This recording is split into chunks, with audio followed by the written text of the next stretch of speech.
তাপপ্রবাহ যেন চরম খেলায় মেতে উঠেছে। তার ওই মেতে ওঠা খেলার ফলে মাঠের ফসল নষ্ট হতে বসেছে, যা নিয়ে মাথায় হাত পড়েছে চাষিদের। এই চরম তাপের ফলে নাজেহাল অবস্থা মানুষেরও।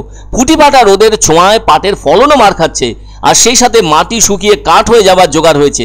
কিন্তু এতে প্রকৃতিবাবুর কোনো মাথা ব্যথা নেই, কেননা তার তো সংসার নেই। তাকে তো রাস্তায় যেতে হয় না, হাটে বাজারে জিনিস কিনতেও যেতে হয় না। তাই প্রকৃতিবাবু দিব্যি আছেন তার আপনকা স্টাইলে। তবে গাছপালার কি হলো কিংবা মানুষ পশু পাখিগুলোর কি হলো তার কোনো যায় আসে না। তিনি যেহেতু মেজাজি বাবু, তাই তার নিত্য নতুন গরমি মেজাজ দেখিয়েই চলেছেন প্রায় 1 মাস ধরে। সত্যিই তো, আর কাহাতক পারা যায়। এতে সবচেয়ে বেশি বিরক্ত হচ্ছেন চাষিরা। ফসল লাগিয়ে শান্তি পেলেন না গরম বাবুর অত্যাচারের কারণে। ফসলগুলোকে যেন একটু সহ্য করতে পারছে না।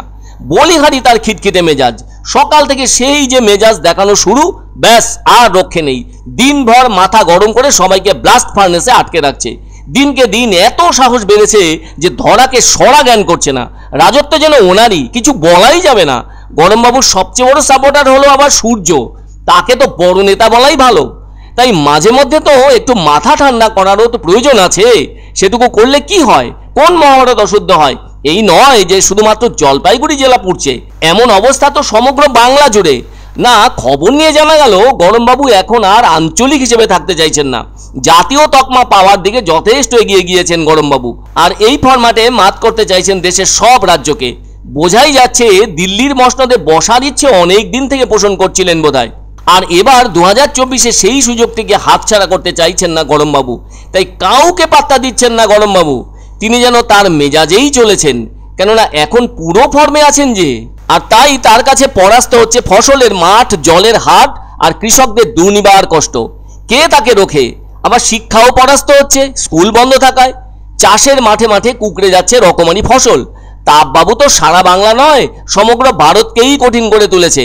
তবে হ্যাঁ, এমন অবস্থায় কিভাবে তাপবাবুর হাত থেকে রক্ষা পেতে ফসলের চাষ করা উচিত সেটাও জানালেন জলপাইগুড়ি কৃষি দপ্তরের আধিকারিক মেহফুজ আহমেদ। তিনি জানালেন, এত প্রখর রোদ থেকে ফসলকে বাঁচাতে মালচিং পদ্ধতির আশ্রয় নেওয়াই ভালো।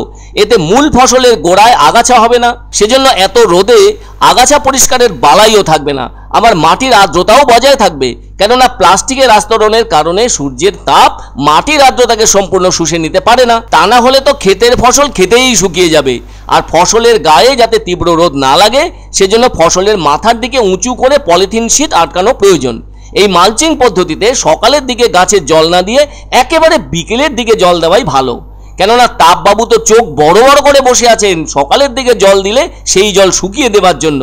তাই তাকে জব্দ করতে পড়ন্ত বিকেলই সবচেয়ে ভালো। এর ফলে কৃষকদের শরীর স্বাস্থ্য যেমন ভালো থাকবে, তেমনি ফসলও রক্ষা পাবে। আর চাষের কাজও বিকেলের দিকে করার পরামর্শ দিয়েছেন ওই কৃষি আধিকারিক মেহফুজ আহমেদ। এভাবে খেয়াল রেখে মালচিং পদ্ধতিতে চাষে মন দিলে জব্দ হবেন তাপবাবু, আর সেই সাথে বাঁচবে মাঠের ফসল।